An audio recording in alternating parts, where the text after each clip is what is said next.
The Three Musketeers by Alexandre Dumas. Chapter 45. A Conjugal Scene. As Athos had foreseen, it was not long before the cardinal came down. He opened the door of the room in which the musketeers were, and found Porthos playing an earnest game of dice with Aramis. He cast a rapid glance around the room and perceived that one of his men was missing. "What has become of Monseigneur Athos?" asked he. "Monseigneur," replied Porthos, "he has gone as a scout on account of some words of our host, which made him believe the road was not safe." "And you? What have you done, Monsieur Porthos?" "I have won 5 pistols of Aramis."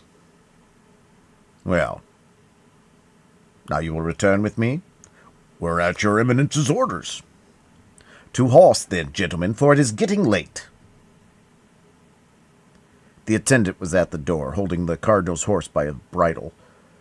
At a short distance, a group of 2 men and 3 horses appeared in the shade. These were the 2 men who were to conduct Milady to Fort La Pointe and superintend her embarkation.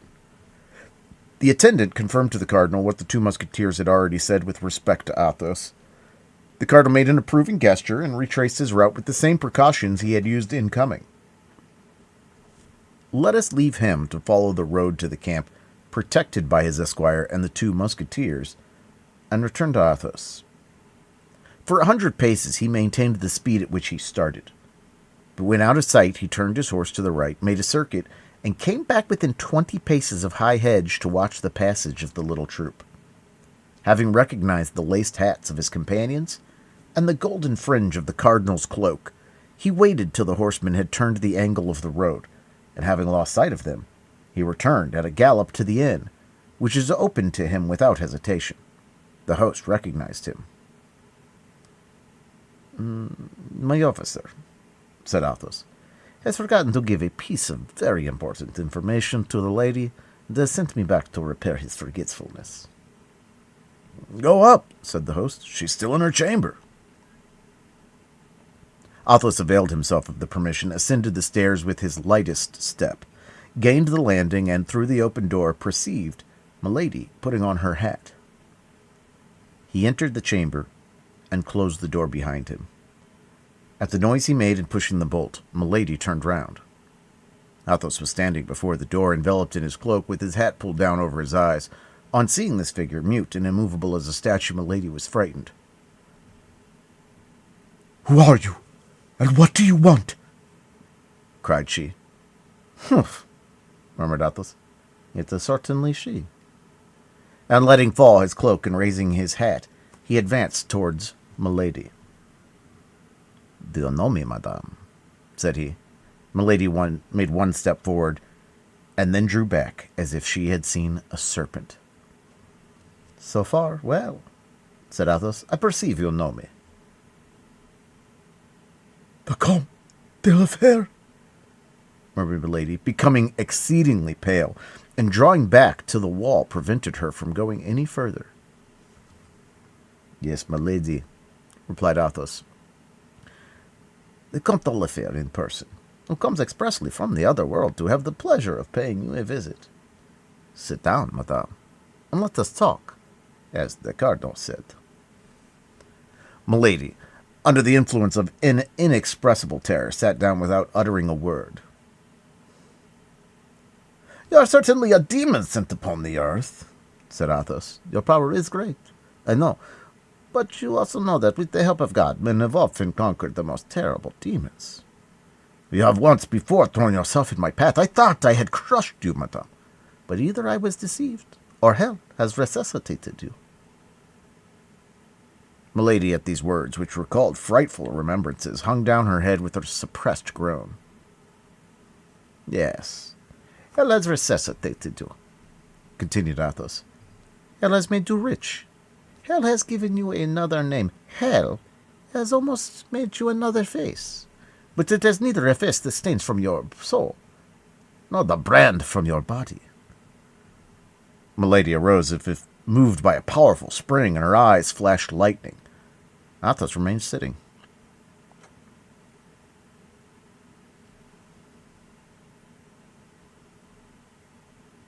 You believed me to be dead, did you not? As I believed you to be. And the name of Athos as well concealed the Comte de la Fère, as the name of Lady Clara concealed Anne de Breuil. Was it not so you were called when your honored brother married us? Our position is truly a strange one, continued Athos, laughing.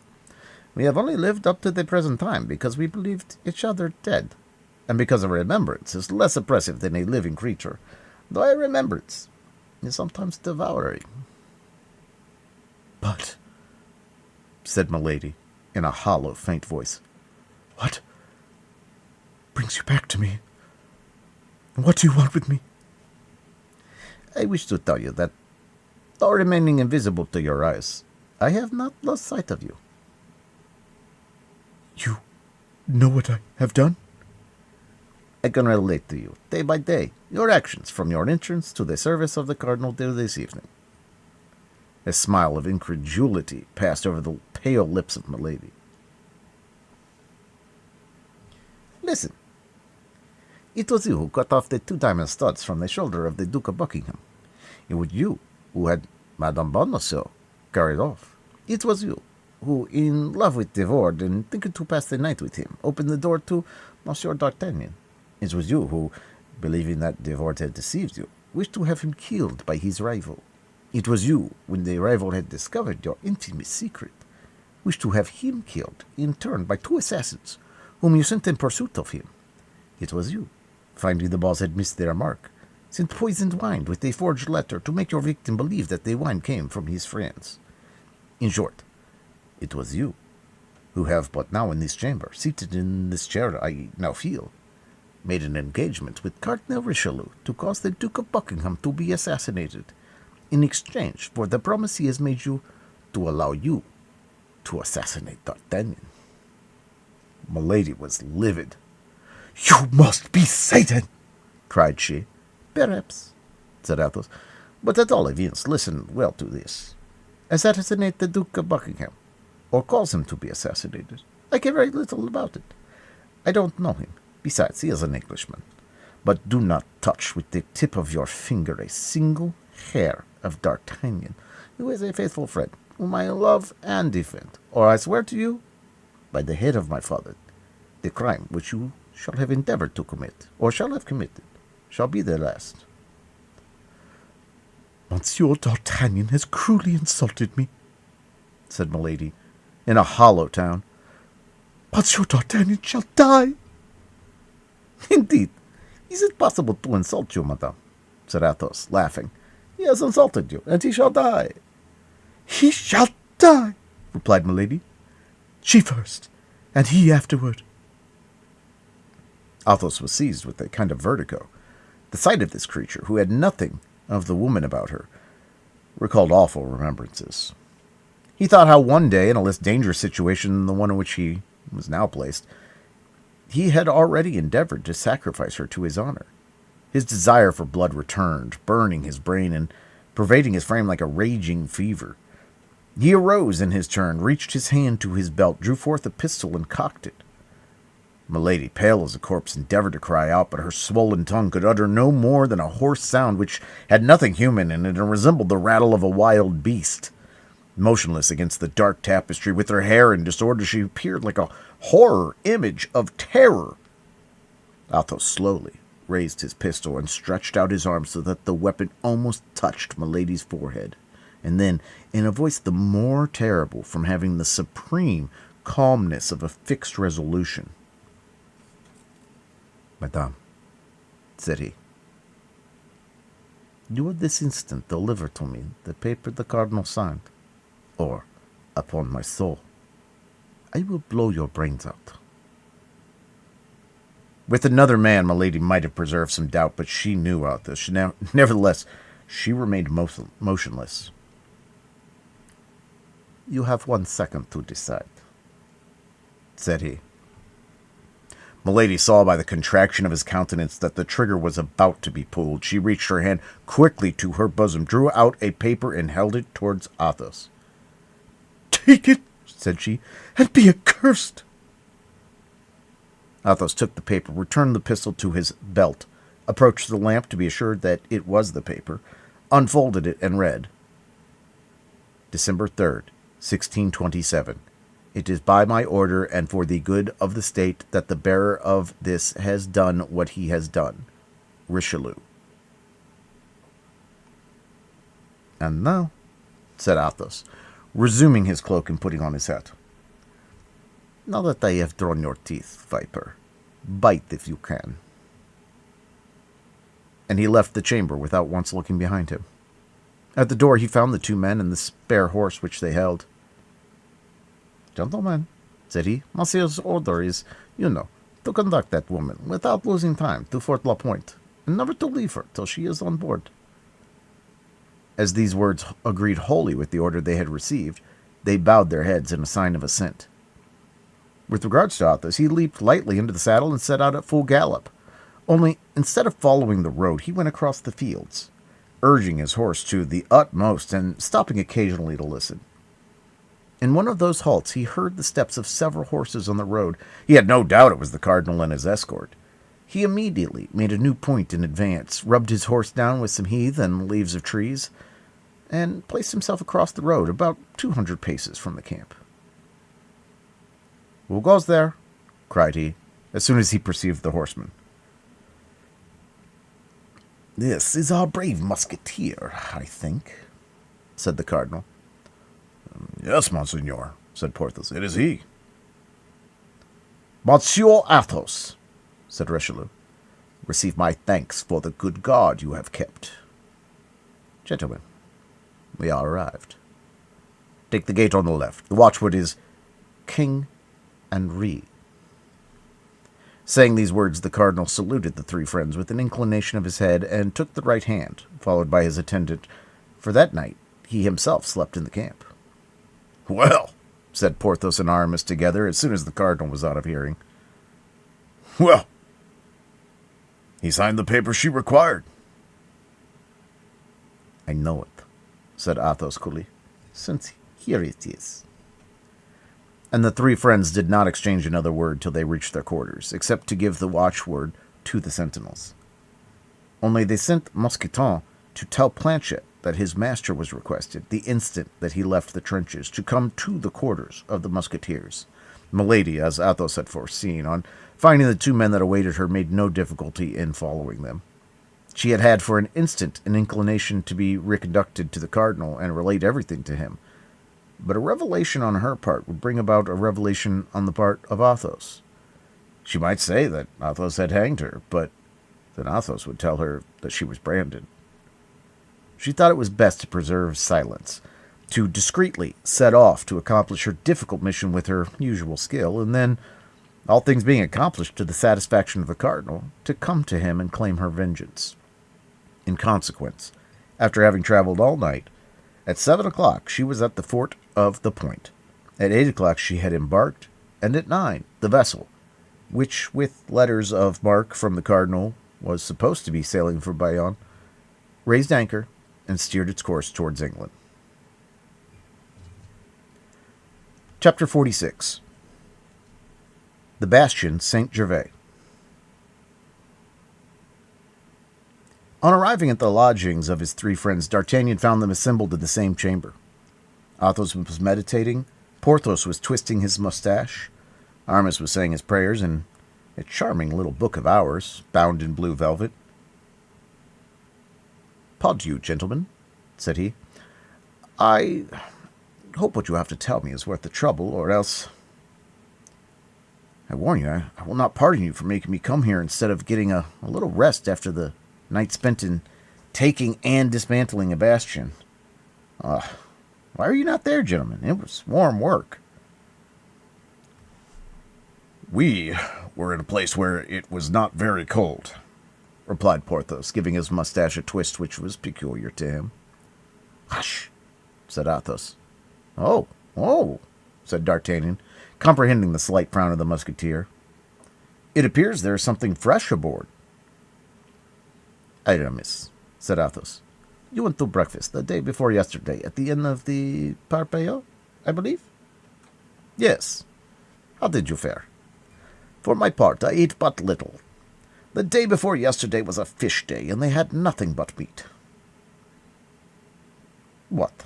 Said Athos. No fish at a seaport? They say, said Aramis, resuming his pious reading, that the dike which the cardinal is making drives them all out into the open sea. But that is not quite what I meant to ask you, Aramis, replied Athos. I want to know if you are left alone, and nobody interrupted you. Why, I think there were not many intruders. Yes, Athos, I know what you mean. We shall do very well at the Parpaillot. Let us go to the Parpaillot, then, and for there the walls are like sheets of paper. D'Artagnan, who was accustomed to his friend's manner of acting, and who perceived immediately by a word, a gesture, or a sign from him that the circumstances were serious, took Athos's arm and went out without saying anything. Porthos followed, chatting with Aramis. On their way, they met Grimaud. Athos made a sign to come with them. Grimaud, according to custom, obeyed in silence. The poor lad had nearly come to the pass of forgetting how to speak. They arrived at the drinking room of the Parpaillot. It was 7 o'clock in the morning. Daylight began to appear. The three friends ordered breakfast and went into a room in which the host said they would not be disturbed. Unfortunately, the hour was badly chosen for a private conference. The morning drum had just been beaten. Everyone shook off the drowsiness of the night to dispel the humid morning air, came to take a drop at the inn. Dragoons, Swiss, guardsmen, musketeers, light horsemen succeeded one another with rapidity which might answer the purpose of the host very well, but agreed badly with the views of the four friends. Thus they applied very curtly to the salutations, healths, and jokes of their companions. I see how it will be, said Athos. We shall get into some pretty quarrel or other, and we have no need of one just now. D'Artagnan, tell us what sort of night you have had, and we'll describe ours afterward. Ah, yes, said the light horseman, with a glass of brandy in his hand, which he sipped slowly. I hear you gentlemen of the guards have been in the trenches tonight, and that you did not get much the best of the Rochelet. D'Artagnan looked at Athos to know if he ought to reply to this intruder, who thus mixed unasked in their conversation. Well, said Athos, don't you hear Monsieur de Busigny, who does you the honor to ask you a question? Relate what has passed during the night, since these gentlemen desire to know it. Have you not taken a bastion? Said a Swiss, who was drinking rum out of a beer glass. Yes, monsieur, said D'Artagnan, bowing. We have had that honor. We even have, as you may have heard, introduced a barrel of powder under one of the angles, which, in blowing up, made a very pretty breach. Without reckoning that, as the bastion was not built yesterday, all the rest of the building was badly shaken. Now what bastion is it? Asked a dragoon, with his saber run through a goose which he was taking to be cooked.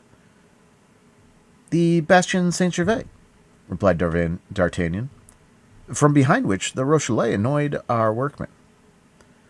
Was that affair hot? Yes, moderately so. We lost 5 men, and the Rochelet 8 or 10. Was in blue, said the Swiss, who, notwithstanding the admirable collection of oaths possessed by the German language, had acquired a habit of swearing in French.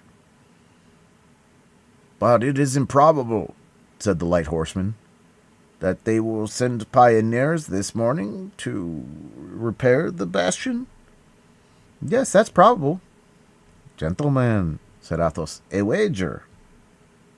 A wager? Cried the Swiss. What is it? Said the light horseman. Stop a bit, said the dragoon, placing his saber like a spit upon the 2 large iron dogs which held the firebrands in the chimney. Stop a bit. I'm in it. You cursed host, a dripping pan immediately, that I might not lose a drop of fat of this estimable bird. You are right, said the Swiss. Goose grace is good with basdry. There, said the dragoon. Now for the wager. We listen. Monsieur Athos.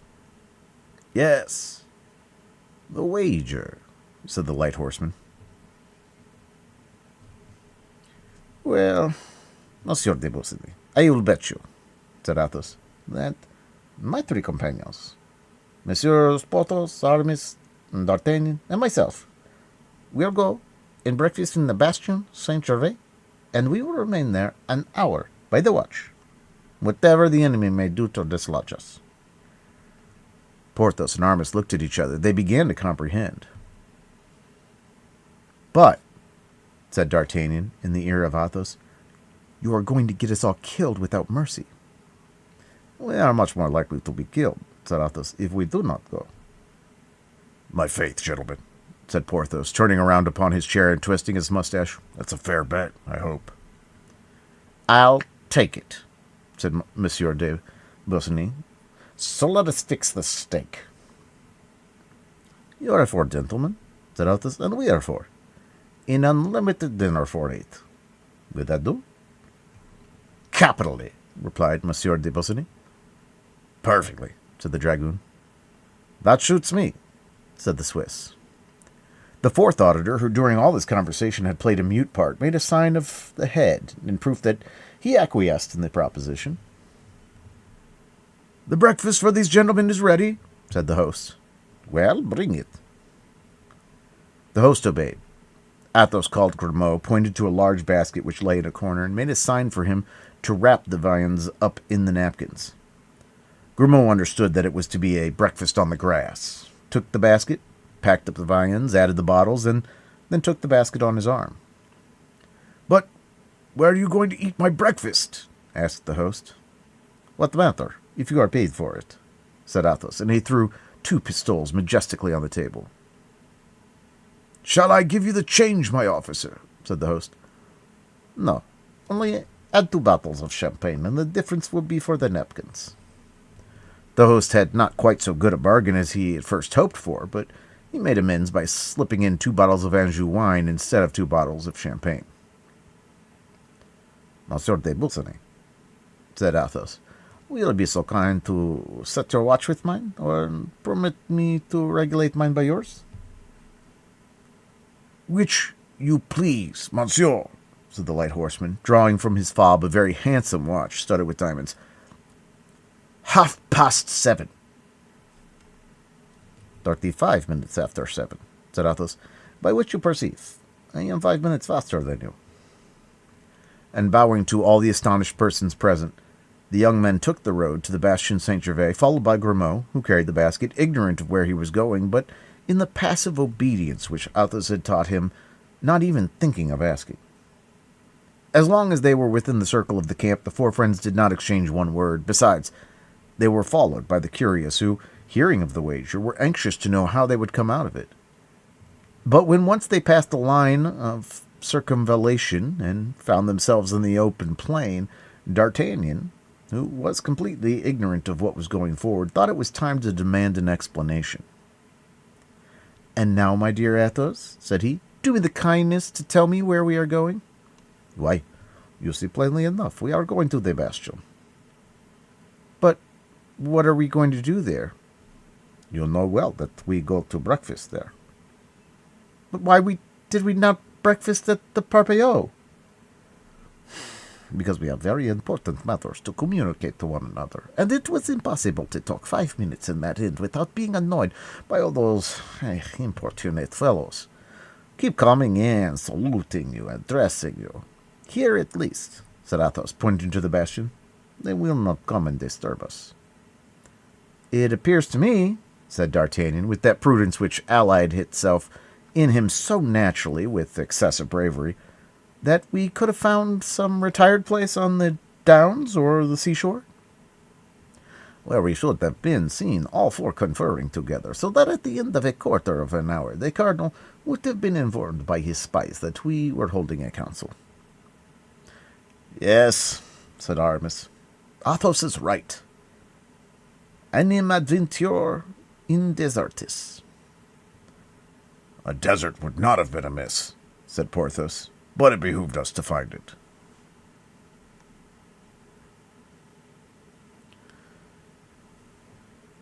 There is no desert where a bird cannot pass over one's head, where a fish cannot leap out of water, where a rabbit cannot come out of its burrow, and I believe that bird, fish, and rabbit each becomes a spy of the cardinal better than pursue our enterprise, from which, besides, we cannot retreat without shame.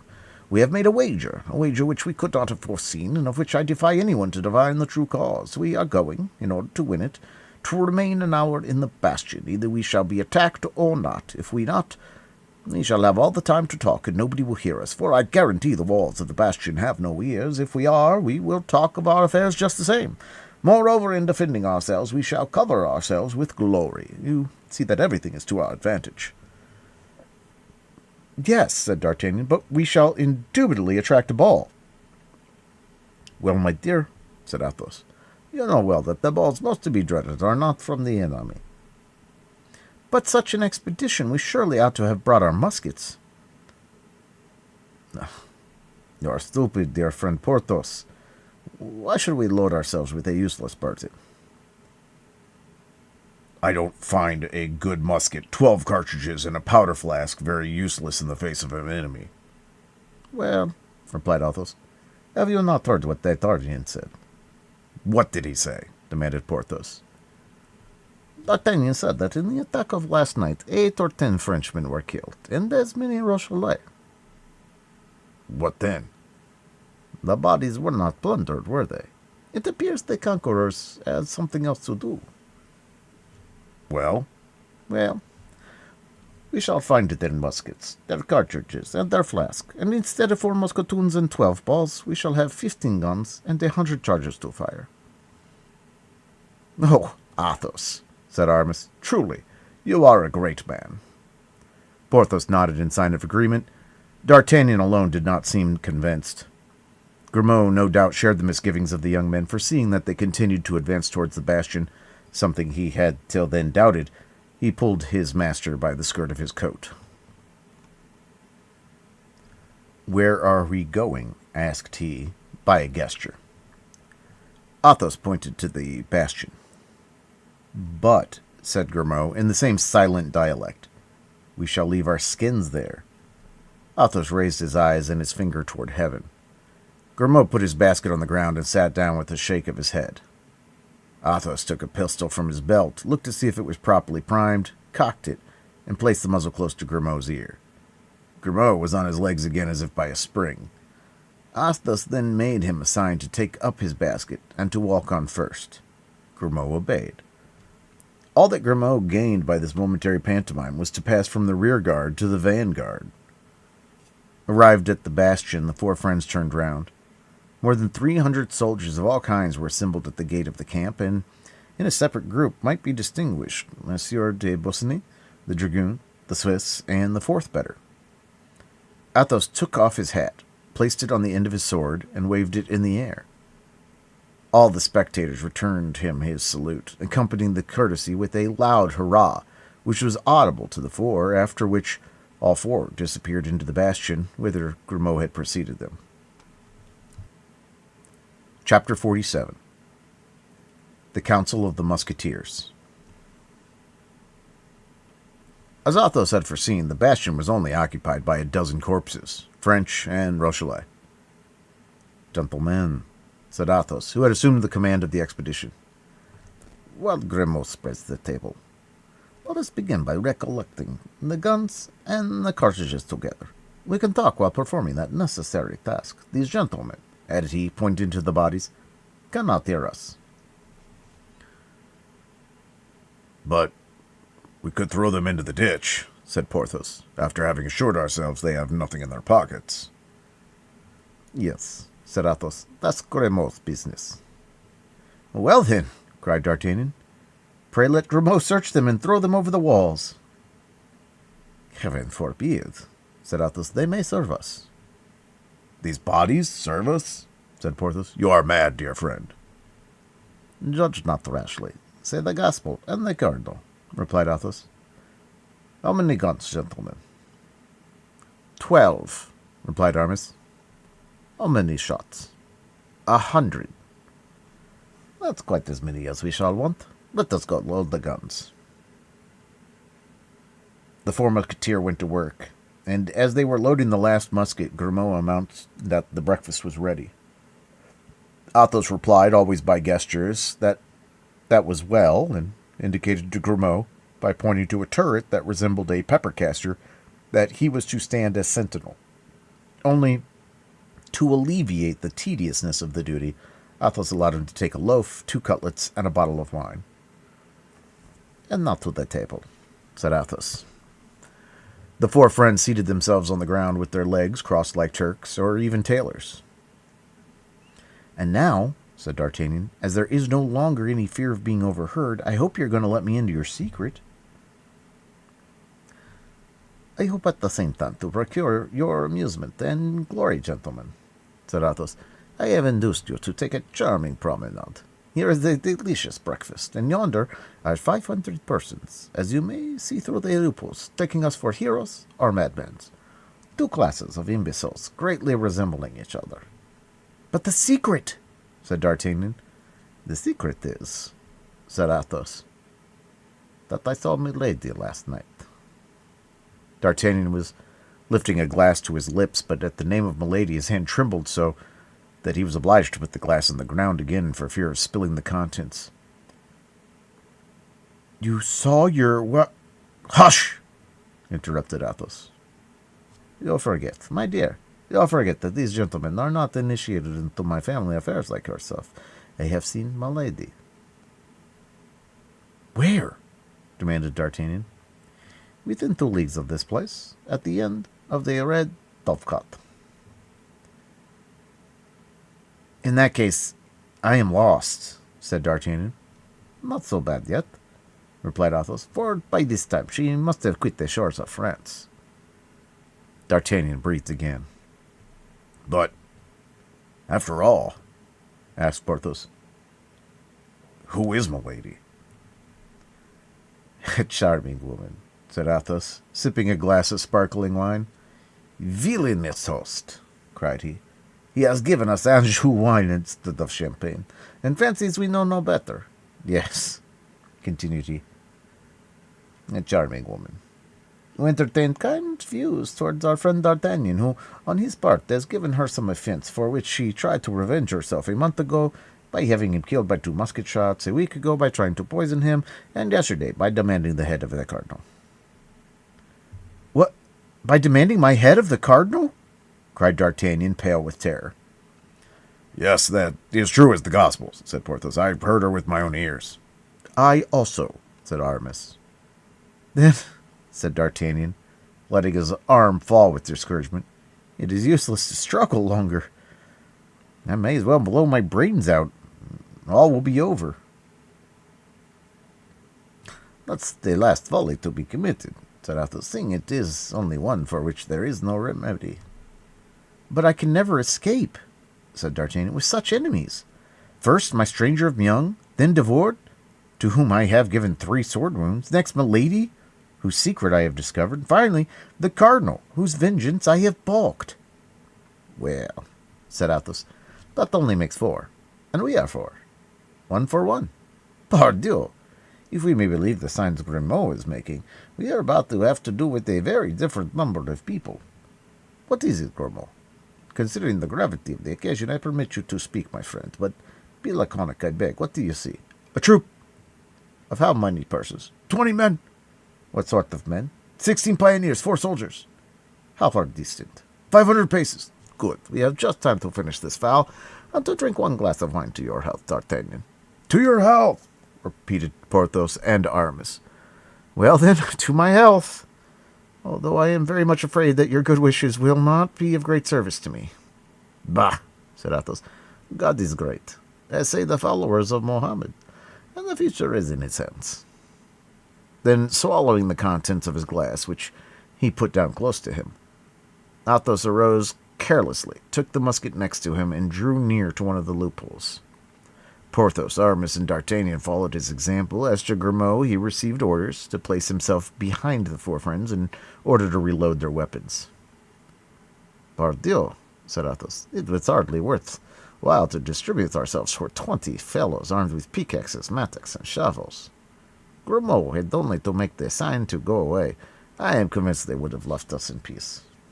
I doubt that, replied D'Artagnan, for they are advancing very resolutely. Besides, in addition to the pioneers, there's 4 soldiers and a brigadier, armed with muskets. That's because they don't see us, said Athos. My faith, said Aramis, I must confess I feel a great repugnance to fire on those poor devils of civilians. He is a bad priest, said Porthos, who has pity for heretics. In truth, said Athos, Aramis is right. I will warn them. What the devil are you going to do? Cried D'Artagnan. You will be shot. But Athos did not heed his advice. Mounting on the breach with his musket in one hand and his hat in the other, he said, bowing courteously, and addressing the soldiers and the pioneers, who, astonished at this apparition, stopped 50 paces from the bastion. Gentlemen, a few friends and myself are about to breakfast in this bastion. Now, you know nothing is more disagreeable than being disturbed when one is at breakfast. We request you then, if you really have business here, to wait till we have finished our repast, or to come again a short time hence, unless, which would be far better, you form the salutary resolution to quit the side of the rebels, and come and drink with us to the health of the King of France. Take care, Athos, cried D'Artagnan. Don't you see they are aiming? Yes, said Athos, but they are only civilians, very bad marksmen, who will be sure not to hit me. In fact, at the same instant 4 shots were fired, and the balls were flattened against the wall around Athos, but not one touched him.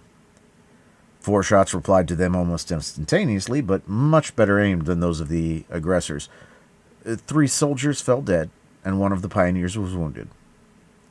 Grimaud, said Athos, still on the breach, another musket. Grimaud immediately obeyed. On their part, the 3 friends had reloaded their arms. A second discharge followed the first. The brigadier and 2 pioneers fell dead. The rest of the troops took to flight. Now, gentlemen, a sortie, cried Athos. And the 4 friends rushed out of the fort, gained the field of battle, picked up the 4 muskets of the privates and the half-pike of the brigadier, and, convinced that the fugitives would not stop till they reached the city, turned again toward the bastion, bearing them with the trophies of their victory. Reload the muskets, Grimaud, said Athos, and we, gentlemen, we will go on with our breakfast and resume our conversation. Where were we? I recollect you were saying, said D'Artagnan, that after having demanded my head of the cardinal, Milady had quit the shores of France. Whither goes she? Added he, strongly interested in the route Milady followed. She goes into England, said Athos. With what view? With the view of assassinating or causing to be assassinated the Duke of Buckingham. D'Artagnan uttered an exclamation of surprise and indignation. But this is infamous, cried he. As to that, said Athos, I beg you to believe that I care very little about it. Now, you have done, Grimaud. Take our brigadier's half-pike, tie a napkin to it, and place it on top of our bastion, that these rebels of Rochelle may see that they have to deal with brave and loyal soldiers to the king. Grimaud obeyed without replying. An instant afterward, the white flag was floating over the heads of the 4 friends. A thunderous applause saluted its appearance. Half the camp was at the barrier. How? Replied D'Artagnan. You care little if she kills Buckingham or causing him to be killed, but the Duke is our friend. The Duke is English. The Duke fights against us. Let her do what she likes with the Duke. I care no more about him than an empty bottle. And Athos threw 15 paces from him an empty bottle from which he had poured the last drop into his glass. A moment, said D'Artagnan. I will not abandon Buckingham thus. He gave us some very fine horses. And, moreover, very handsome saddles, said Porthos, who, at the moment, wore on his cloak the lace of his own. Besides, said Aramis, God desires the conversation, and not the death of the sinner. Amen, said Athos. And when we return to that subject later, if such be your pleasure. But what for the moment engaged my attention most earnestly, and I am sure you will understand me, D'Artagnan, was the getting from this woman a kind of carte blanche, which she had extorted from the cardinal, and by means of which she could with impunity get rid of you and perhaps of us. But this creature must be a demon, said Porthos, holding out his plate to Aramis, who was cutting up a fowl. And this carte blanche, said D'Artagnan, this carte blanche does it remain in her hands? No, it has passed into mine. I will not say without trouble, for if I did, I should tell a lie. My dear Athos, I shall not count the number of times I'm indebted to you for my life. Then it was to go to her that you left us? Said Aramis. Exactly. And you have the letter of the cardinal, said D'Artagnan. Here it is, said Athos, and he took the invaluable paper from the pocket of his uniform. D'Artagnan unfolded it with one hand, whose trembling he did not even attempt to conceal, to read. December 3rd, 1627. It is by my order and for the good of the state that the bearer of this has done what he has done. Richelieu. In fact, said Aramis, it is an absolution according to rule.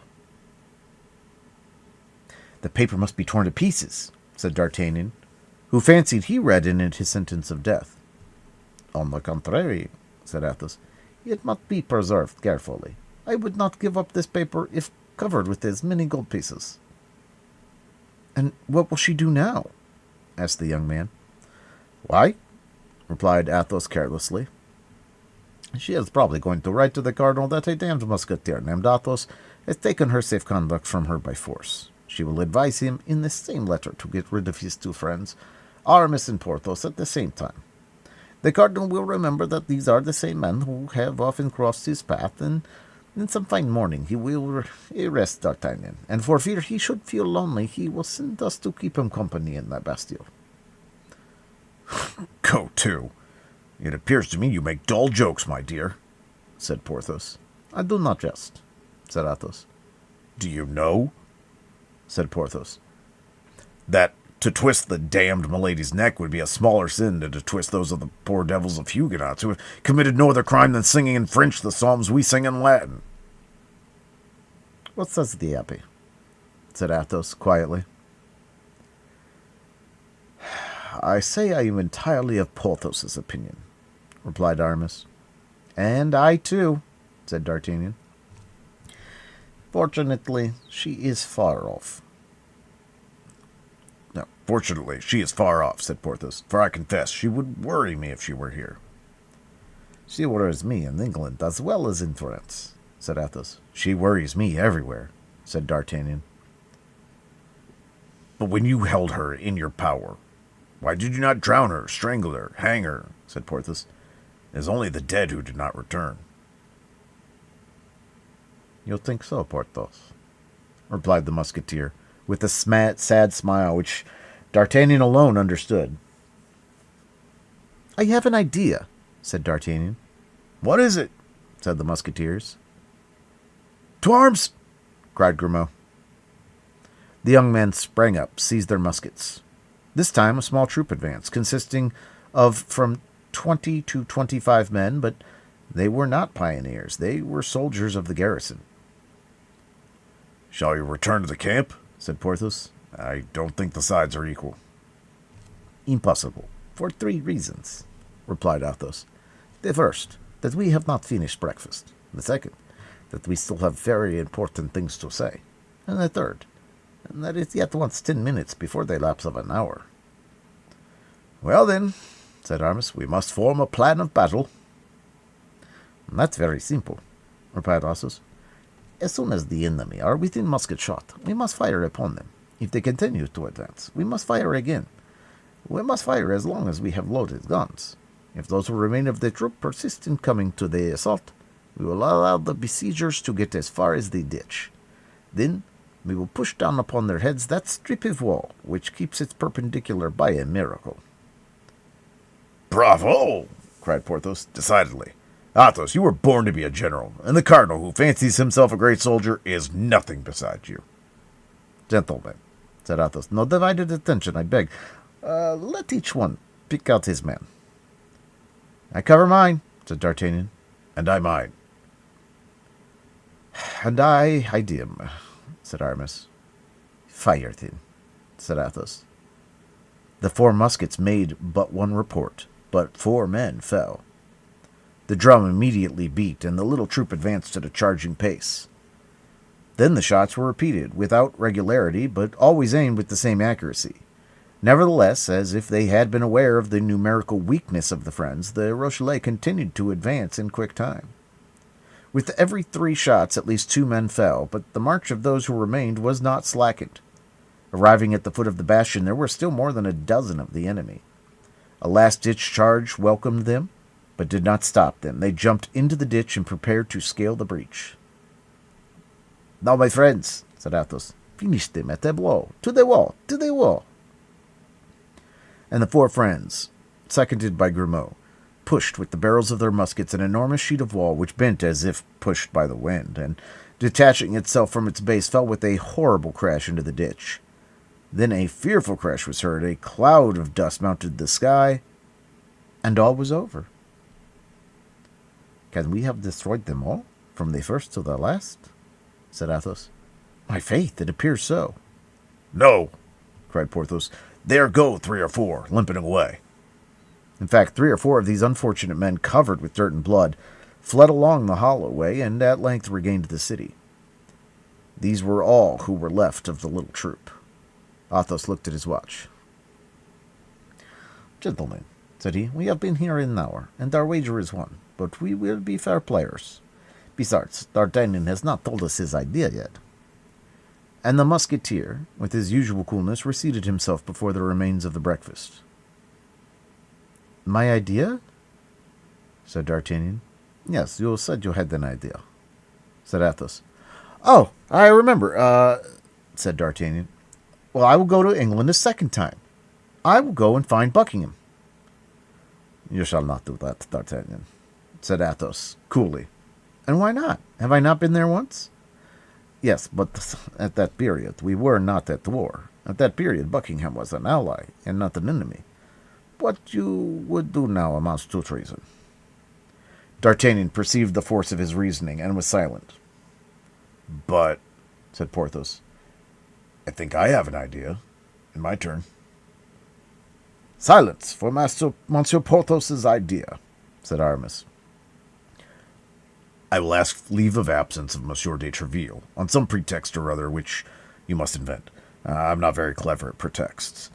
Milady does not know me. I will get access to her without suspecting me, and when I catch my beauty, I will strangle her."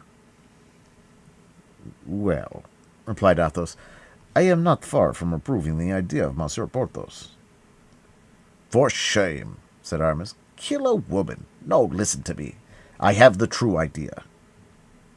"Let us see your idea, Aramis," said Athos, who felt much deference for the young musketeer. "We must inform the queen." "Ah, my faith, yes," said Porthos and D'Artagnan at the same time. "We are coming near it now." "Inform the queen," said Athos. "And how? Have we relations with the court? Could we send anyone to Paris without it being known in the camp?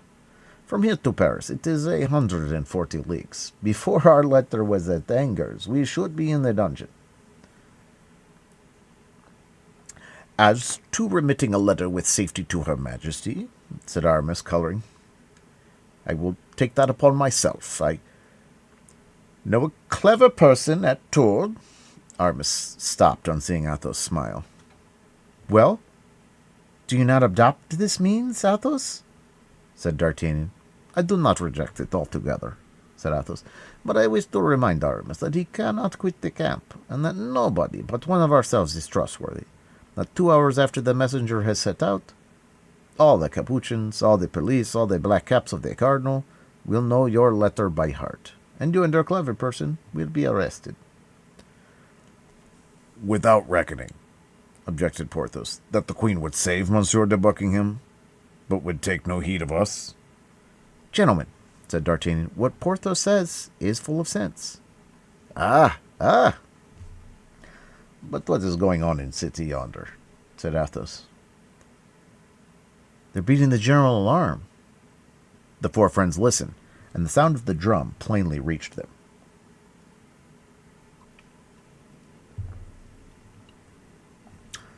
"You'll see, they are going to send a whole regiment against us," said Athos.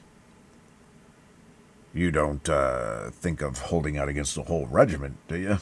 said Porthos. Why not? Said the Musketeer. I feel myself quite in the humour for it, and I would hold out before an army if we had taken the precaution to bring a dozen more bottles of wine. Upon my word, the drum draws near, said D'Artagnan. Let it come, said Athos. It is a quarter of an hour's journey from here to the city. Consequently, a quarter of an hour's journey from the city to hither. That is more than time enough for us to devise a plan. If we go from this place, we shall never find another so suitable. Ah, stop. I have it, gentlemen.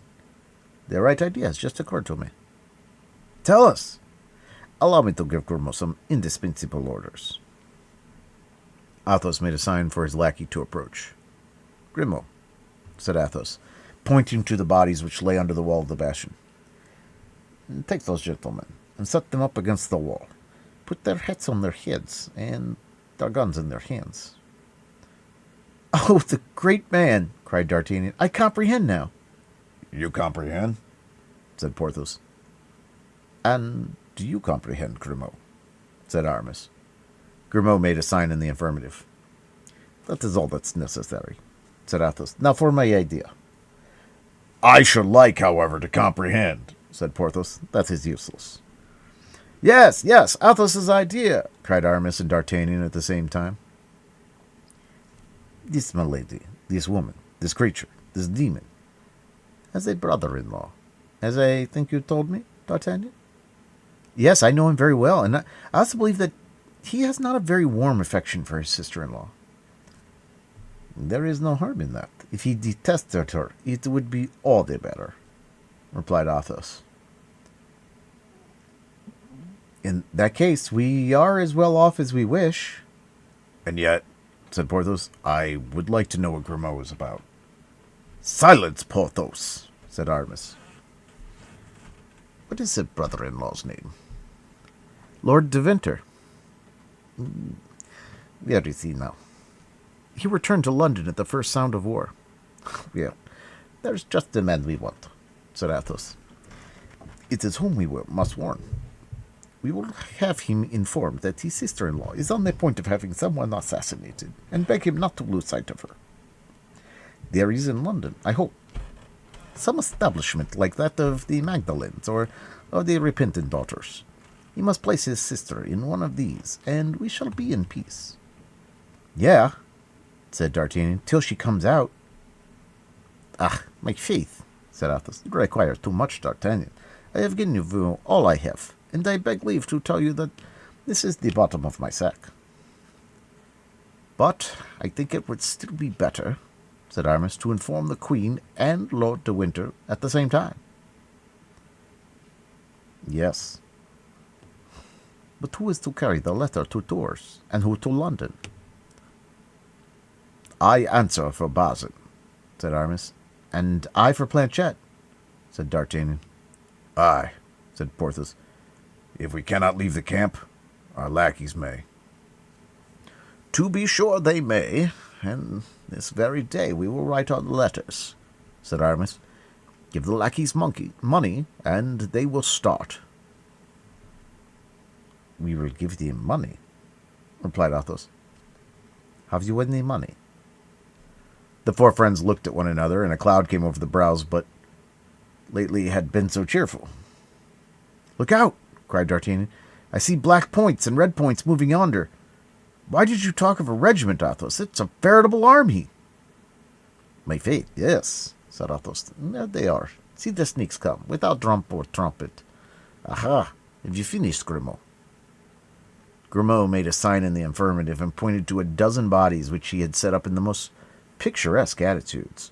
Some carried arms, some seemed to be taking aim, and the remainder appeared merely to be sword in hand. Bravo, said Athos. That does honor to your imagination. All very well, said Porthos, but I should like to understand. Let us decamp first, and you will understand afterward.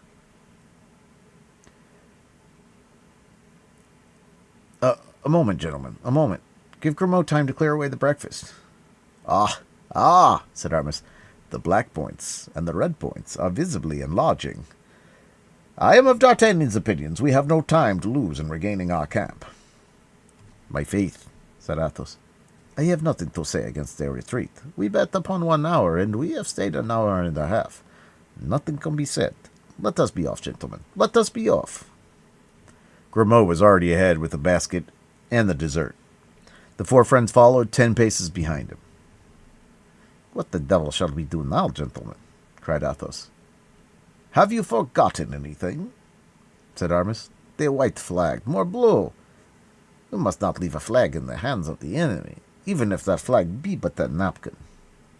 And Athos ran back to the bastion, mounted the platform, bore off the flag, but as the Rochellais had arrived within musket range, they opened a terrible fire upon this man, who appeared to expose himself for pleasure's sake. But Athos might be said to bear a charmed life. The balls passed and whistled all around him, but not one struck him. Athos waved his flag, turning his back on the guards of the city and saluting those of the camp. On both sides, loud cries arose. One side, cries of anger. On the other, cries of enthusiasm. A second discharge followed the first, and 3 balls, by passing through it, made the napkin really a flag. Cries were heard from the camp. "Come down! Come down!" Athos came down. His friends, who anxiously awaited him, saw him returned with joy. "Come along, Athos, come along!" cried D'Artagnan. "Now we have found everything except money. It would be stupid to be killed."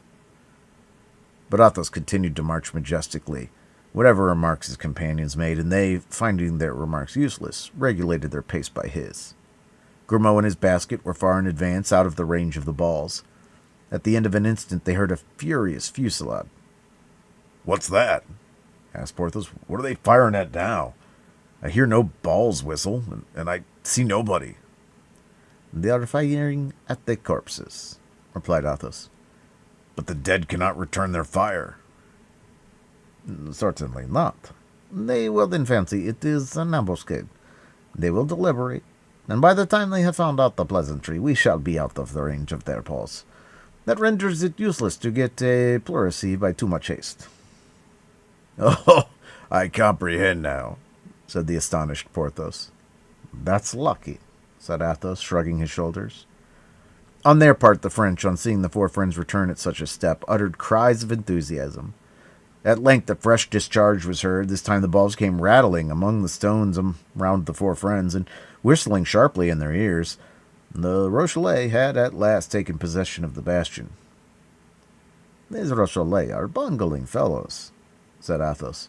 "How many have we killed of them? A dozen?" "Or 15. "How many did we crush under the wall?" "8 or 10. "And in exchange for all that, not even a scratch. Ah, but what is the matter with your head, D'Artagnan? It bleeds, seemingly."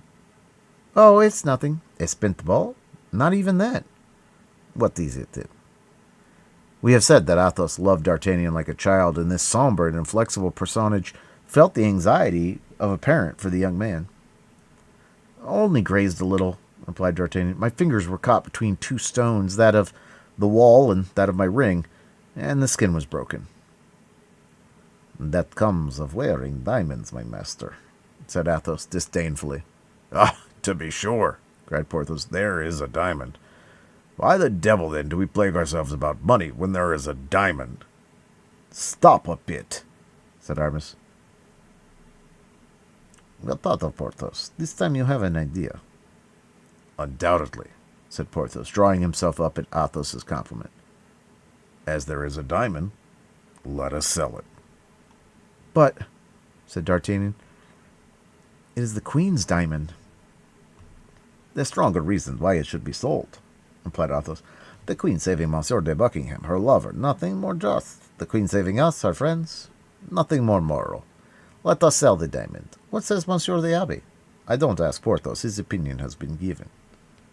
"Why, I think," said Aramis, blushing as usual, "that his ring is not coming from a mistress, and consequently not being a token of love. D'Artagnan may sell it."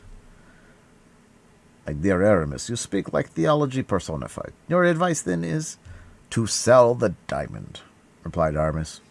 "Well, then," D'Artagnan said gaily, Let us sell the diamond and say no more about it. The fusillade continued, but the four friends were out of reach, and the Rochelet only fired to appease their consciences. My faith, it was time that idea came into Porthos's head. Here we are at the camp.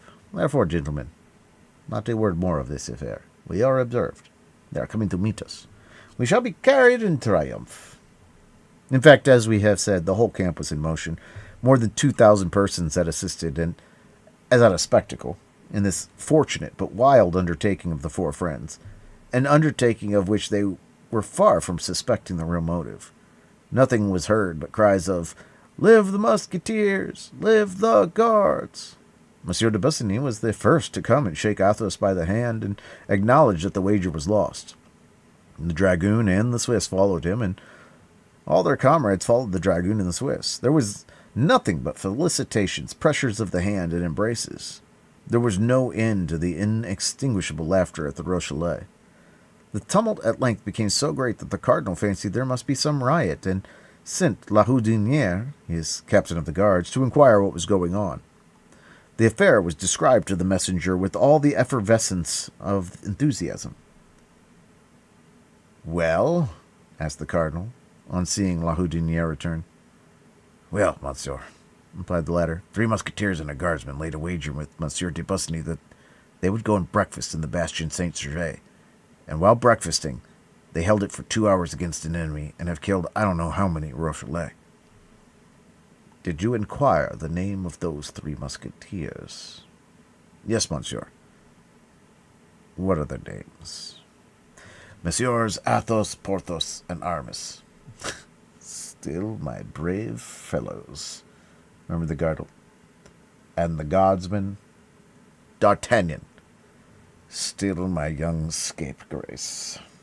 Positively, these 4 men must be on my side." The same evening, the cardinal spoke to Monsieur de Tréville of the exploit of the morning, which was the talk of the whole camp. Monsieur de Tréville, who had received the account of the adventures from the mouths of the heroes of it, related in it all its details to his eminence, not forgetting the episode of the napkin.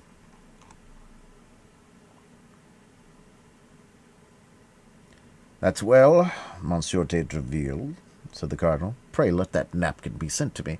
I will have 3 fleurs-de-lis embroidered on it in gold, and will give it to your company as a standard." "Monseigneur," said Monsieur de Tréville, "that would be unjust to the guardsmen. Monsieur d'Artagnan is not with me. He serves under Monsieur Deseret." "Well, then, take him," said the cardinal. "When 4 men are so much attached to one another, it is only fair they should serve in the same company." The same evening, Monsieur de Tréville announced this good news to the 3 musketeers and D'Artagnan, inviting all 4 to breakfast with him that morning. D'Artagnan was beside himself with joy. We know the dream of his life had been to become a musketeer. The 3 friends were likewise greatly delighted. "My faith," said D'Artagnan to Athos, "you had a triumphant idea. As you said, we have acquired glory, and we were enabled to carry on a conversation of the highest importance." "Which we will now resume, without anybody suspecting us, for, with the help of God, we shall henceforth pass for cardinalists." That evening D'Artagnan went to present his respects to Monsieur Deseret and inform him of his promotion. Monsieur Deseret, who esteemed D'Artagnan, made him offers of help, as this change would entail expenses for equipment. D'Artagnan refused, but thinking the opportunity a good one, he begged him to have the diamond he put into his hand valued, as he wished to turn it into money. The next day, Monsieur Deseret's valet came to D'Artagnan's lodging and gave him a bag containing 7,000 livres. This was the price of the Queen's diamond. Chapter 48. A Family Affair. Athos had invented the phrase, family affair. A family affair was not subject to the investigation of the cardinal. A family affair concerned nobody. People might employ themselves in a family affair before all the world. Therefore, Athos had invented the phrase, family affair. Aramis had discovered the idea, the lackeys. Porthos had discovered the means, the diamond. D'Artagnan alone had discovered nothing. He, ordinarily the most inventive of the 4, But it must be also said that the very name of Milady paralyzed him. Ah, no. We were mistaken. He had discovered a purchaser for his diamond. The breakfast at Monsieur de Treville's was as gay and cheerful as possible. D'Artagnan wore already his uniform, for being nearly of the same size as Aramis, and as Aramis was so liberally paid by the publisher who purchased his poem as to allow him to buy everything double, he sold his friend a complete outfit. D'Artagnan would have been at the height of his wishes if he had not constantly seen Milady like a dark cloud hovering in the horizon. After breakfast, it was agreed that they should meet again in the evening at Athos's lodging, and there finish their plans. D'Artagnan passed the day in exhibiting his Musketeers' uniform in every street of the camp. In the evening, at the appointed hour, the four friends met. There only remained three things to decide: what they should write to Milady's brother, what they should write to the clever person at Tours, and which should be the lackeys to carry the letters. Everyone offered his own. Athos talked of the discretion of Grimaud, who never spoke a word but when his master unlocked his mouth. Porthos boasted of the strength of Mousqueton, who was big enough to thrash 4 men of ordinary size. Aramis, confiding in the address of Bazin, made a pompous eulogium on his candidate. Finally, D'Artagnan had entire faith in the bravery of Planchet, and reminded them of the manner in which he had conducted himself in the ticklish affair of Boulogne. These 4 virtues disputed the prize for a length of time and gave birth to magnificent speeches which we do not repeat here for fear they should be deemed too long. "Unfortunately," said Athos, "he whom we must send must possess in himself alone the 4 qualities united." "But there is no such lackey to be found?" "Not to be found," cried Athos. "I know it well. So take Grimaud." Take Mousqueton. "Take Bazin." "Take Planchet. Planchet is brave and shrewd. There are 2 qualities out of the 4. "Gentlemen," said Aramis, "the principal question is not to know which one of the 4 lackeys is the most discreet, the most strong, the most clever, or the most brave. The principal thing is to know which loves money the best." "What Aramis says is very sensible. We must speculate upon the faults of people, not upon their virtues. Monsieur Abbé, you are a great moralist." "Doubtless," said Aramis, "for we are not only required to be well served in order to succeed, but moreover not to fail. For in case of failure, heads are in question, not for our lackeys—" "Speak low, Aramis," said Athos. "That's wise.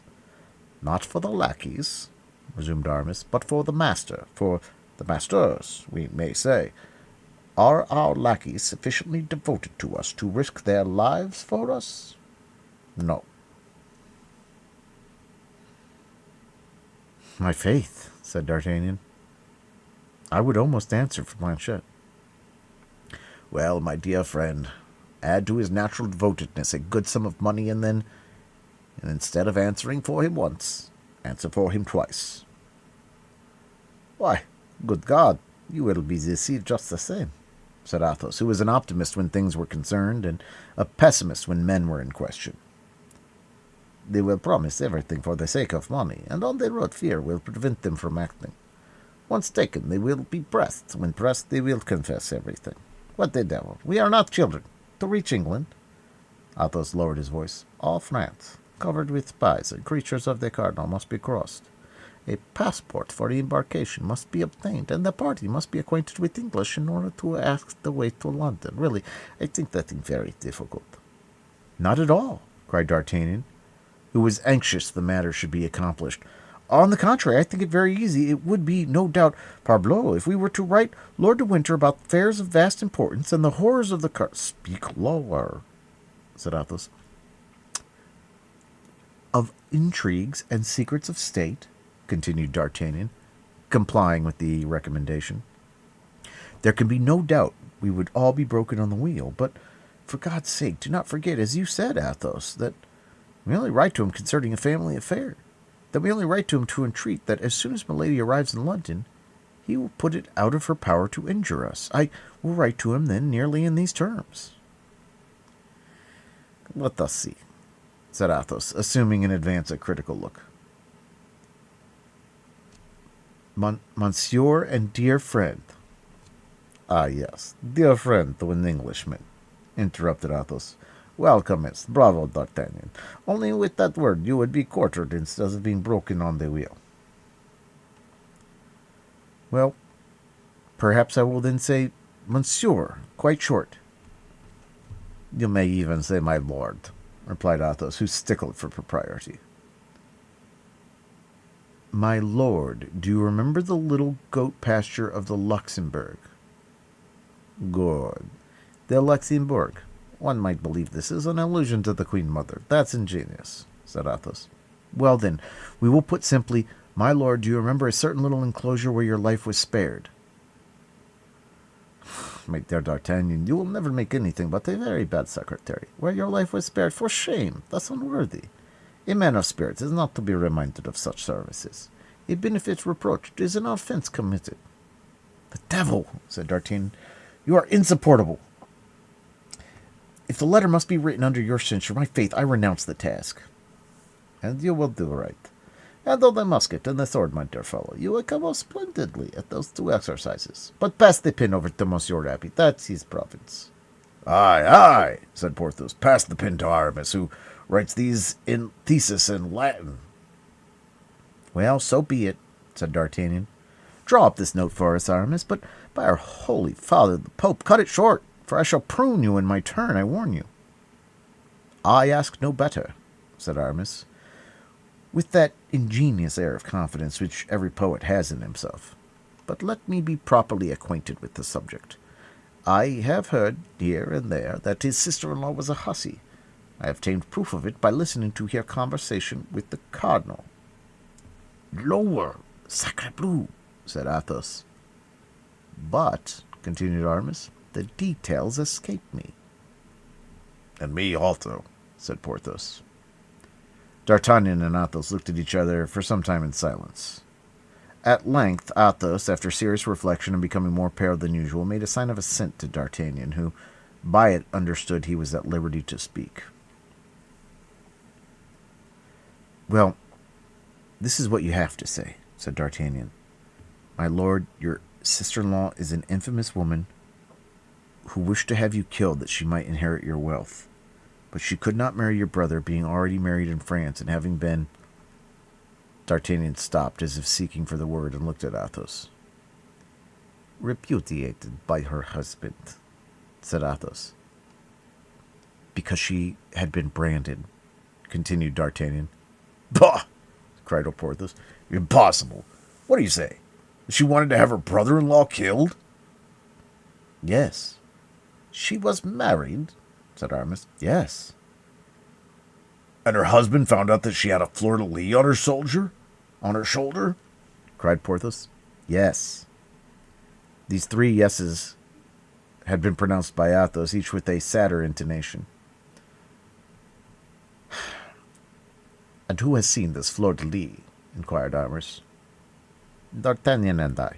Or rather, to observe the chronological order, I and D'Artagnan, replied Athos.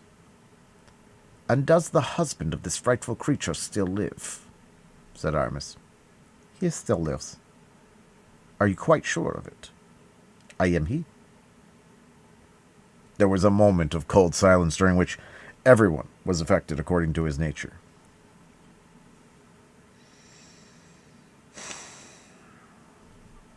This time, said Athos, first breaking the silence. D'Artagnan has given us an excellent program, and the letter must be written at once. The devil.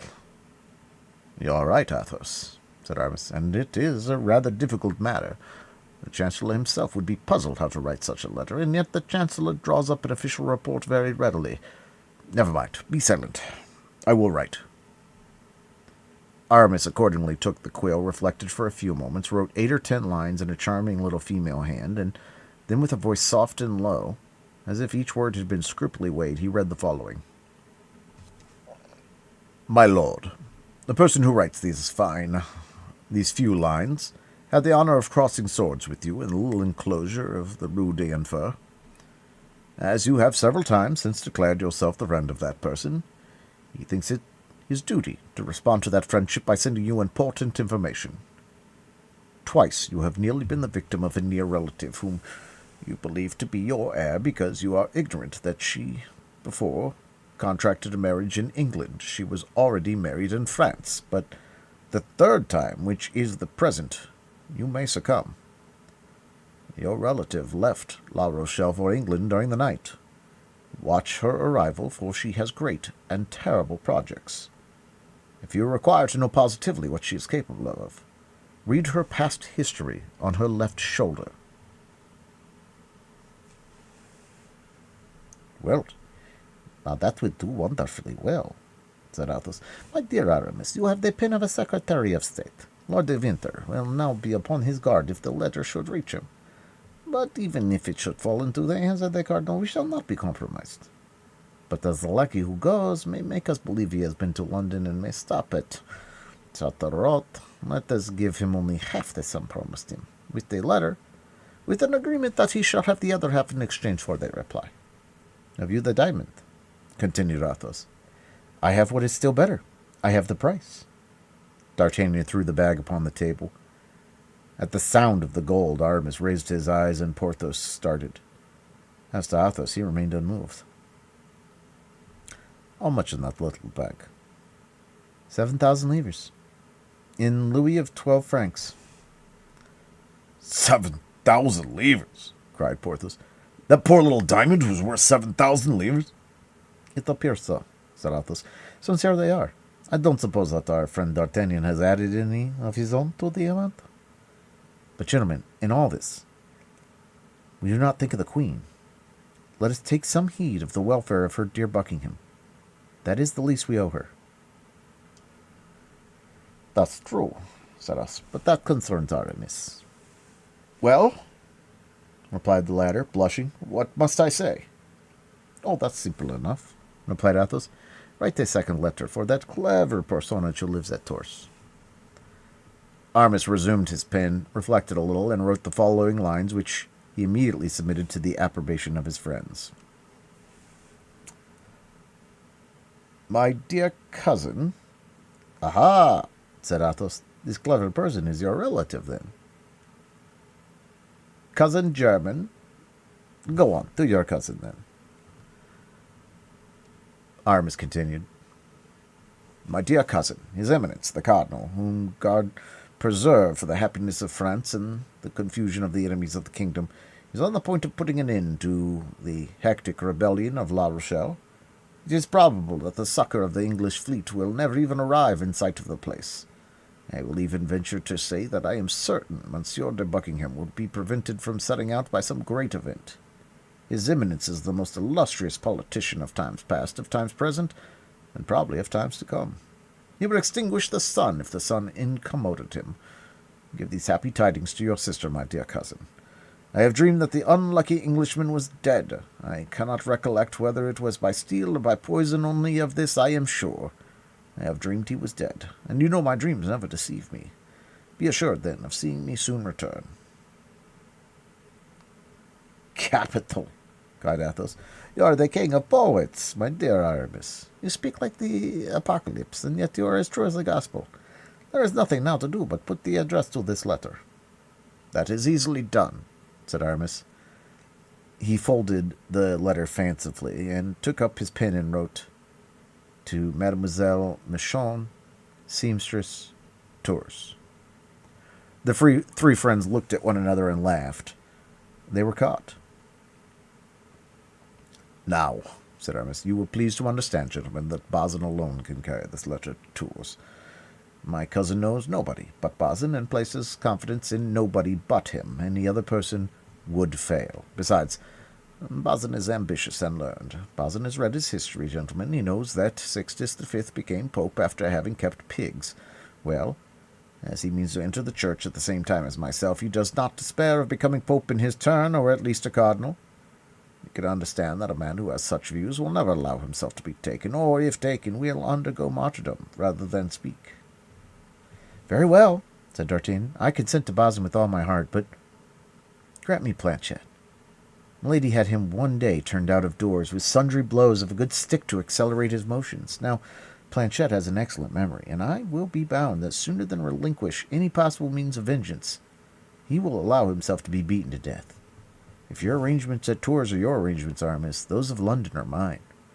I request then that Planchet may be chosen, more particularly as he has already been to London with me and knows how to speak correctly. London, sir, if you please, and my master, Lord D'Artagnan. With that you may be satisfied he can make his way, both going and returning. In that case, said Athos, Planchet must receive 700 livres for going, and 700 livres for coming back, and Bazin 300 livres for going, and 300 livres for returning. That will reduce the sum to 5,000 livres. We will each take 1,000 livres to be employed as good means, and we will leave a fund of 8,000 livres under the guardianship of Monsieur Rabbi here, for extraordinary occasion or common wants. Would that do? My dear Athos, said Aramis, you speak like Nestor, who was, as everyone knows, the wisest among the Greeks. Well then, said Athos, it is agreed. Planchet and Bazin shall go. Everything considered, I am not sorry to retain Grimaud. He is accustomed to my ways, and I in particular. Yesterday's affair must have shaken him a little. His voyage would upset him quite. Planchet was sent for, and instructions were given him. The matter had been named to him by D'Artagnan, who, in the first place, pointed out the money to him, then the glory, and then the danger. I will carry the letter in the lining of my coat, said Planchet, and if I am taken, I will swallow it. Well, but then you would not be able to fulfill your commission.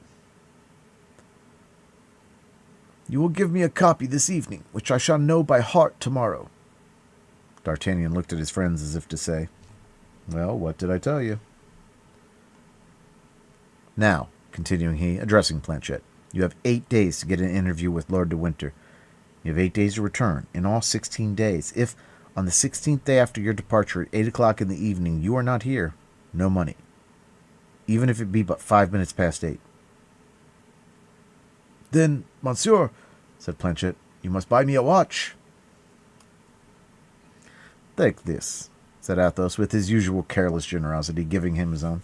And be a good lad. Remember, if you talk, if you babble, if you get drunk, you risk your master's head, who has so much confidence in your fidelity, and who answers for you. But remember also that if by your fault any evil happens to D'Artagnan, I will find you, wherever you may be, for the purpose of wrapping up your belly. Oh, monsieur, said Planchet, humiliated by the suspicion, and moreover terrified by the calm air of the Musketeer. And I, said Porthos, rolling his large eyes, remember, I will skin you alive. Monsieur. And I, said Aramis with his soft, melodious voice, remember that I will roast you at a slow fire, like a savage. Monsieur. Planchet began to weep. We will not venture to say whether it was from terror created by the threats or from tenderness at seeing four friends so closely united. D'Artagnan took his hand. See, Planchet, said he, these gentlemen only say this out of affection for me. But at bottom, they all like you. Ah, monsieur, said Planchet, I will succeed, or I will consent to be cut in quarters. And if they do cut me in quarters, be assured that not a morsel of me will speak. It was decided that Planchet should set out the next day at 8 o'clock in the morning, in order, as he had said, that he might, during the night, learn the letter by heart. He gained just 12 hours by this engagement. He was to be back on the 16th day by 8 o'clock in the evening. In the morning, as he was mounting his horse, D'Artagnan, who felt at the bottom of his heart a partiality for the Duke, took Planchet aside. Listen, said he to him. When you have given the letter to Lord de Winter and he has read it, you will further say to him, watch over his grace Lord Buckingham, for they wish to assassinate him. But this, Planchet, is so serious and important that I have not informed my friends that I would entrust the secret to you. And for a captain's commission, I would not write it. Be satisfied, monsieur, said Planchet. You will see if confidence can be placed in me. Mounted on an excellent horse, which was to leave at the end of 20 leagues in order to take the post, Planchet set off at a gallop. His spirits a little depressed by the triple promise made him by the Musketeers, but otherwise as light-hearted as possible. Bazin set out the next day for Tours and was allowed 8 days for performing his commission. The four friends, during the period of these two absences, had, as may well be supposed, the eyes on the watch, the nose to the wind, and the ear on the hark. Their days were passed in endeavoring to catch all that was said, in observing the proceeding of the cardinal, and in looking out for all the couriers who arrived. More than once an involuntarily trembling seized them when called upon for some unexpected service. They had, besides, to look constantly to their own proper safety. Milady was a phantom which, when it appeared once to people, did not allow them to sleep very quietly. On the morning of the 8th day, Bazin, fresh as ever, and smiling, according to custom, entered the cabaret at the Parpaillot as the four friends were sitting down to breakfast, saying, as had been agreed upon, "Monsieur Aramis, the answer from your cousin." The four friends exchanged a joyful glance. Half of the work was done. It is true, however, that it was the shorter and easier part. Aramis, blushing in spite of himself, took the letter, which was in a large, coarse hand, and not particular for its orthography. "Good God!" cried he, laughing. "I quite despair of my poor Michon. She will never write like Monsieur de Voiture." "What do you mean by poor Michon?" said the Swiss, who was chatting with the four friends when the latter came.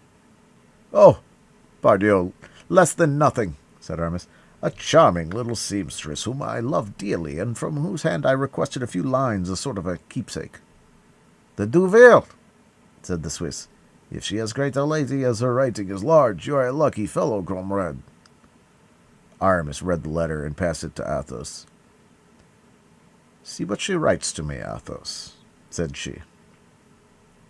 Athos cast a glance over the epistle, and to disperse all the suspicions that might have been created, read aloud, "My cousin, my sister and I are skillful in interpreting dreams, and even entertain great fear of them. But of yours it may be said, I hope, every dream is an illusion. Adieu. Take care of yourself, and act so that we may from time to time hear you spoken of. Marie Michon." What dream does she mean?" asked the dragoon, who had approached during the reading. "Yes, what's the dream?" said the Swiss. "Well, pardieu," said Aramis, "it was only this. I had a dream, and I related it to her." Yes, said the Swiss. "It's simple enough to tell a dream, but I never dream." "You are very fortunate," said Athos, rising. "I wish I could say as much." "Never," replied the Swiss, enchanted that a man like Athos could envy him anything. "Never, never." D'Artagnan, seeing Athos rise, did likewise, took his arm, and went out. Porthos and Aramis remained behind to encounter the jokes of the dragoon and the Swiss. As to Bazin, he went and lay down on a truss of straw, and as he had more imagination than the Swiss, he dreamed that Aramis, having become pope, adorned his head with a cardinal's hat. But as we have said, Bazin had not, by his fortunate return, removed more than a part of the uneasiness which weighed upon the four friends. The day of expectation are long, and D'Artagnan, in particular, would have wagered that the days were 48 hours. He forgot the necessary slowness of navigation. He exaggerated to himself the power of Milady. He credited this woman, who appeared to him the equal of a demon, with agents as supernatural as herself. At the least noise he imagined himself about to be arrested, and that Planchet, who was being brought back to be confronted with himself and his friends. Still further, his confidence in the worthy Picard, at one time so great, diminished day by day. This anxiety became so great that it even extended to Aramis and Porthos. Athos alone remained unmoved, as if no danger hovered over him, and as if he breathed his customary atmosphere. On the 16th day, in particular, these signs were so strong in D'Artagnan and his two friends that they could not remain quiet in one place, and wandered about like ghosts on the road by which Planchet was expected. "Really," said Athos to them, "you are not men, but children, to let a woman terrify you so. And what does it amount to, after all? To be imprisoned? Well, but we should be taken out of prison. Madame Bonacieux was released. To be decapitated? Why, every day in the trenches we go cheerfully to expose ourselves to worse than that. For a bullet may break a leg, and I am convinced a surgeon would give us more pain in cutting off a thigh than an executioner in cutting off a head. Wait quietly, then. In 2 hours, in 4, in 6 hours at latest, Planchet will be here. He promised to be here, and I have very great faith in Planchet, who appears to me to be a very good lad. But if he does not come, said D'Artagnan. Well, if he does not come, it will be because he's been delayed, that's all. He may have fallen from his horse, may have cut a caper from the deck, he may have travelled so fast against the wind as to have brought down a violent catarrh. Gentlemen, let us reckon upon accidents. Life is a chaplet of little miseries which the philosopher counts with a smile. Be philosophers as I am, gentlemen. Sit down at the table and let us drink. Nothing makes the future look so bright as surveying it through a glass of Chambertin.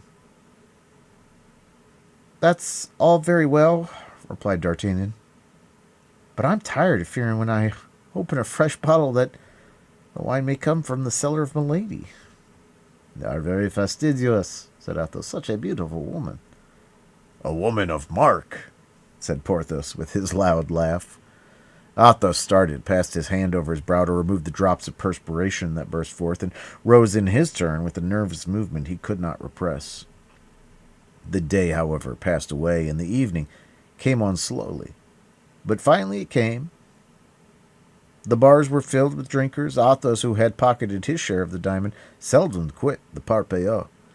He had found in Monsieur de Busigny, who, by the by, had given them a magnificent dinner, a partner worthy of his company. They were playing together, as usual, when 7 o'clock sounded.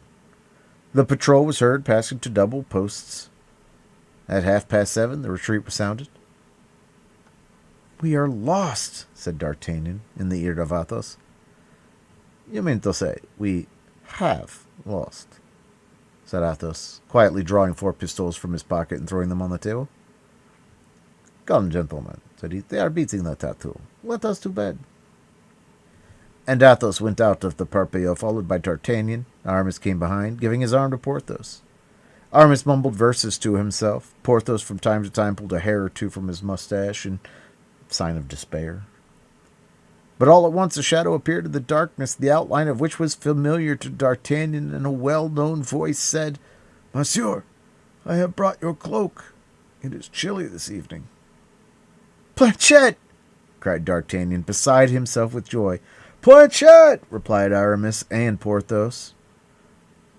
"Well, yes, Planchet, to be sure," said Athos. "What is there so astonishing in that? He promised to be back by 8 o'clock, and age is striking. Bravo, Planchet! You are a lad of your word, and if you ever leave your master, I will promise you a place in my service." "Oh, no, never," said Planchet. "I will never leave Monsieur d'Artagnan." At the same time, D'Artagnan felt that Planchet slipped a note into his hand.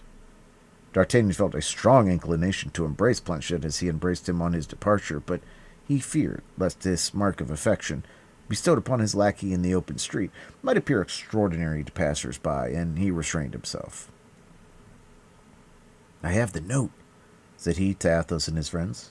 "That's well," said Athos. "Let us go home and read it." The note burned the hand of D'Artagnan. He wished to hasten their steps, but Athos took his arm and passed it under his own, and the young man was forced to regulate his pace by that of his friend. At length they reached the tent, lit a lamp, and a while Planchet stood at the entrance that the 4 friends might not be surprised. D'Artagnan, with a trembling hand, broke the seal and opened the so anxiously expected letter. It contained half a line in a hand perfectly British, and with a conciseness as perfectly Spartan. "Thank you. Be easy." D'Artagnan translated this for the others. Athos took the letter from the hands of D'Artagnan, approached the lamp, set fire to the paper, and did not let go until it was reduced to a cinder. Then, calling Planchet, he said, "Now, my lad, you may claim your 700 livres, but you did not run much risk with such a note as that." "I am not to blame for having tried every means to compress it," said Planchet. "Well," cried D'Artagnan, "tell us about it." Dame, that's a long job, monsieur. You're right, Planchet, said Athos. Besides, that tattoo has been sounded, and we should be observed if we kept the light burning much longer than the others. So be it, said D'Artagnan. Go to bed, Planchet, and sleep soundly. My faith, monsieur, that will be the first time I have done so for 16 days. And me too, said D'Artagnan. And me too, said Porthos. And me too, said Aramis. Well, if you will have the truth, and me too, said Athos.